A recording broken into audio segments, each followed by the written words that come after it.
Last week, I did an episode about a research finding that I thought would resonate with teachers. It said that you're losing the equivalent of 14 and a half school days a year to behavior management. Well, that research came out in about 2019, and, well, the research has caught up because today I want to share two more findings from 2025 and 2026 that confirm what you already know. And I think when you hear them back to back, something is going to click. Hey friends, welcome to Enjoy Teaching Again, the podcast for teachers who love the work but need a little spark to bring the joy back. I'm your host, Elizabeth Peterson, classroom teacher, arts integration specialist, and passionate educator of over 25 years. If you're overwhelmed by behaviors, disengaged students, and long, exhausting days, you are not alone. But together, we can turn things around and you can teach with confidence and purpose again. So locate that cold coffee of yours, find your favorite pen, I know you have one, and let's dive in. It's time to get inspired and enjoy teaching again.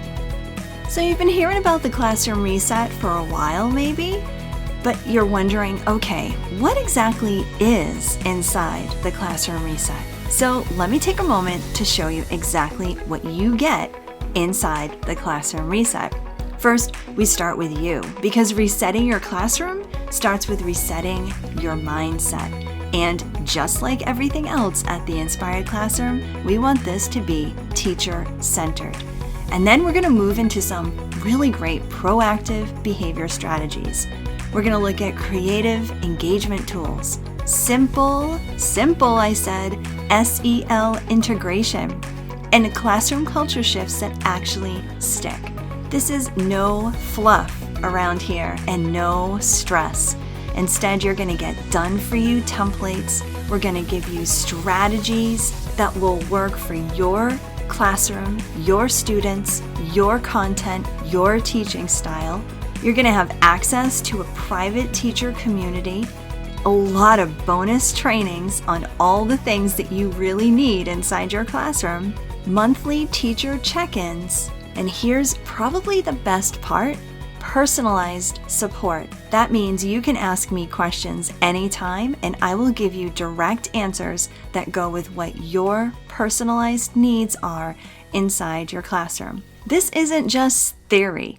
I'm not sitting with a bunch of people around a conference table trying to figure out what the best sequence of a curriculum is going to be. I'm in the classroom right now too. I know what works and what doesn't. I speak with teachers all the time, and I've been doing this for over 27 years now. Over 20 of those years specifically working with other teachers in workshops and courses and retreats. So what I've done is I've brought the best of what I've taught over the last 20 years with specifically teachers and created a reset framework that will work in your classroom.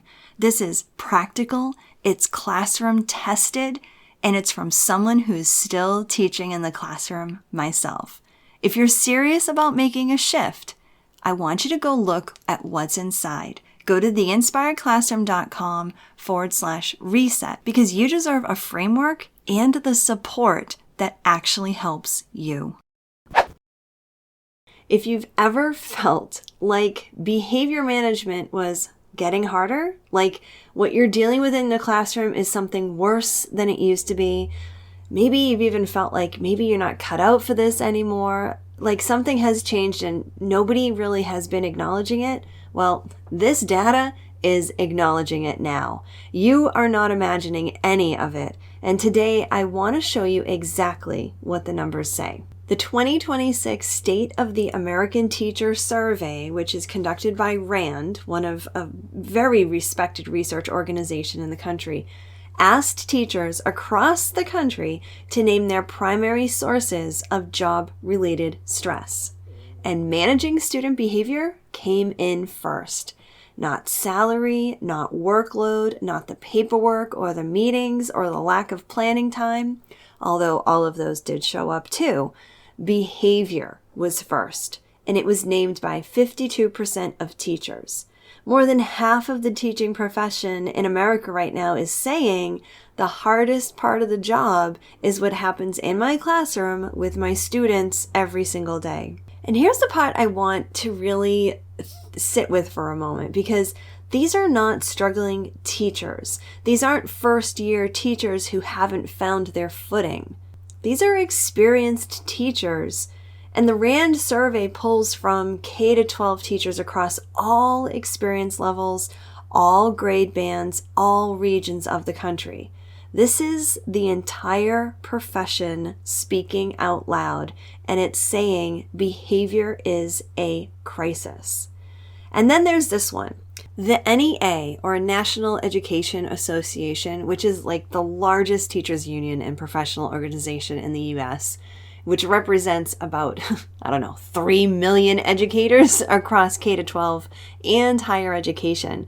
Well, they came out with a survey, as they do surveys all the time, and they published an article summarizing the data that they found. And what they found was that 80% of teachers, 8 out of 10, say student behavior is a serious issue causing teacher stress, burnout, and staffing problems in their schools. We're not talking about occasional disruptions, not some of my students are challenging. It's a serious crisis, and it's been named by 80% of teachers in that survey alone. And the report specifically notes that teachers are constantly battling behavioral problems, not intermittently, like not in just certain classrooms with certain kids. It's constant in a way that creates a persistent drain on educational time, emotional energy, and teacher morale. Does that sound familiar or what? Let me put those two numbers next to each other for a second, though. 52% say behavior is their number one stressor, and 80% say it's a serious crisis. And we know from that 2019 research that I was citing in my last week's podcast that teachers were already losing the equivalent of 14 and a half days a year to behavior management before the pandemic, before the mental health surge, before the phone and social media era was like really arriving in our classrooms. So the question isn't whether this is real. The data has answered that. Your gut knows that. I mean, your eyes don't deceive you, do they? This is a real, true professional crisis. But the question still remains, what do you do with this? What do you do with all this information? Data is great, but now where's the action? So here's where I think those numbers can actually land us maybe in the wrong direction at first, right? Because I've felt it myself, and I hear it from teachers all the time. You hear big percentage numbers like 52, and you hear 80%, and the idea of feeling validated is nice for a moment, but then maybe you feel defeated. Like, okay, it's bad everywhere. So now what? What am I supposed to do with that, right?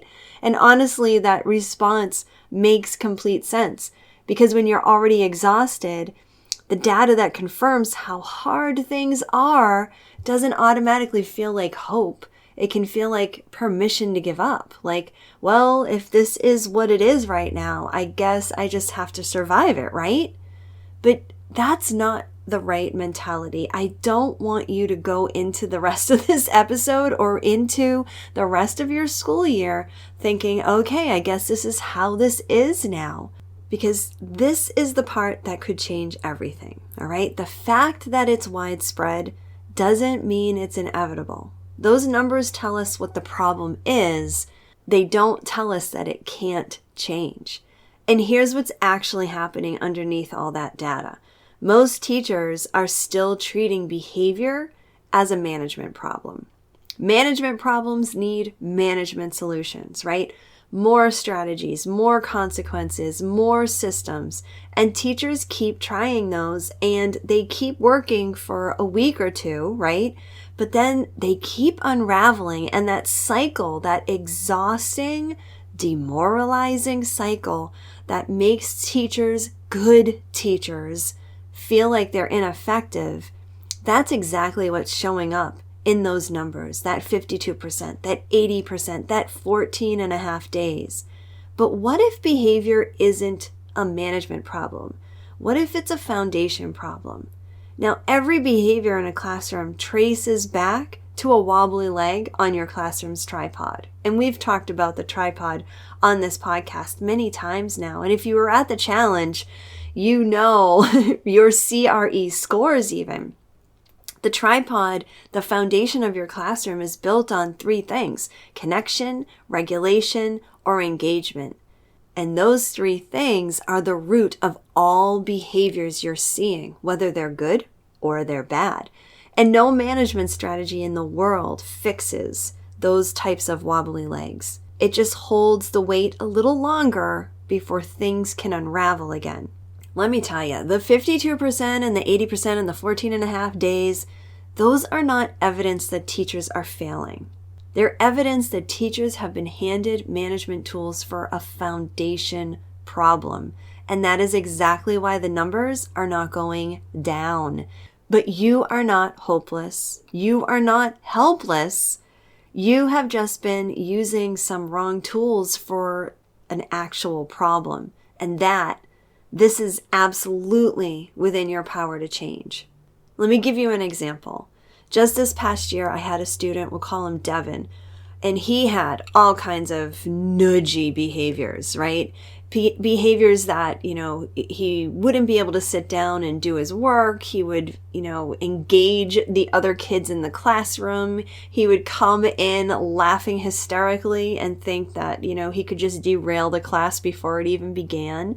And for the longest time, I was just reacting to and redirecting Devin's behaviors. Every day it was the same cycle. Actually, it was more like every 5 to 10 minutes, it was the same cycle. And it wasn't until I finally stepped back and remembered that foundation, remembered that this is the behavior that I'm seeing. It is the symptom of something else. And going back to the framework that grounds me, I truly realized that this was probably a connection issue more than anything else. And once I figured that out, it changed. Everything changed. Once I addressed the connection with him specifically and intentionally, once I addressed that, his behaviors quieted down tremendously. They didn't totally go away. I mean, there is a piece of his personality that is just there, right? But boy, did his behaviors quiet right down, and I saw a student actually start to emerge. I wasn't managing him better. I was finally looking at him in the right way, and I was addressing the leg of that tripod that he needed me to address. And this is why I want to tell you about the classroom reset, because the extended sale is still going on, and I don't want you to miss it. If this is the type of thing that you think you need, now is the perfect time to get in. The Classroom Reset is a guided course, and it was built exactly for what this data is describing. Not more behavior management strategies, but a framework, a reset framework that helps you address the foundation instead of the symptom. There are 5 steps in this framework. There's reflecting, there's establishing a caring classroom culture. That's where the connection comes in. There's the supporting the social emotional growth in your students. That's where the regulation comes in. There's a step about engaging your students with creativity and the arts. And then the last step is tightening up a plan that is personalized and specific for you and your students and your grade level and your content area. That's what that one is. Each one of these steps targets a specific part of the foundation that behavior is pointing at. And right now, with the extended sale, you get the full course plus over $600 in bonuses. Now, this is the thing that addresses what that 52% and the 80% are describing. Not another strategy, but a real framework. The same framework that I actually use to ground myself when I have a bunch of Devons coming into my classroom every single day. If you think, even just think that this might be something for you, I want you to go check out the information by going to theinspiredclassroom.com/reset, RESET, and check it out before this wonderful sale ends. Now, I want you to sit with something for just a moment, okay? When you heard those numbers, the 52%, the 80%, what did you feel? Did it feel like relief for you? Like finally someone is naming this? If so, let that relief tell you something. It means that you've been carrying this alone for too long and you don't have to anymore. If you felt frustrated, like great, it's everywhere, so now what? Let that frustration act like fuel. Frustration is what happens when you know things should be different. And that's not defeat. That's the beginning of a decision. And if you felt a little bit of both, well, welcome to most teachers this summer and welcome to my world, because I also felt a little bit of both. But here's what I want you to do with whatever you felt. Don't just sit in it. Do something about it. Don't just hear those numbers and shake your head and go back to surviving every day you go into the classroom. Instead, let that data be the reason you do something different this fall. Let it be the reason you stop treating a foundation problem like a management problem. Let it be the reason that you show up to your classroom in September with something more underneath than just some good intentions and a fresh start. You know, data like this doesn't just tell us the size of the problem, although it does, and it's pretty big. It also tells you where the energy has been going wrong. When 52% of teachers name behavior as their number one stressor, ahead of salary and ahead of the workload, it means behavior is consuming such a disproportionate amount of their daily energy, not because they're bad at managing it, but because they're managing a symptom instead of addressing the source.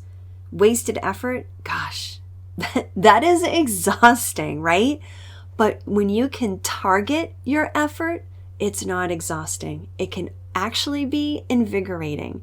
And when you know which leg of your classroom tripod is wobbly, when your energy goes to the actual source of the behavior, like it did for me with Devin, once I finally figured out, okay, this is not me just having to manage his behavior, but this is a connection thing, and then I could do something about it, man, that was targeted effort, and that was so different than just wasting my time. And it's not because the student changes, it's because the approach did.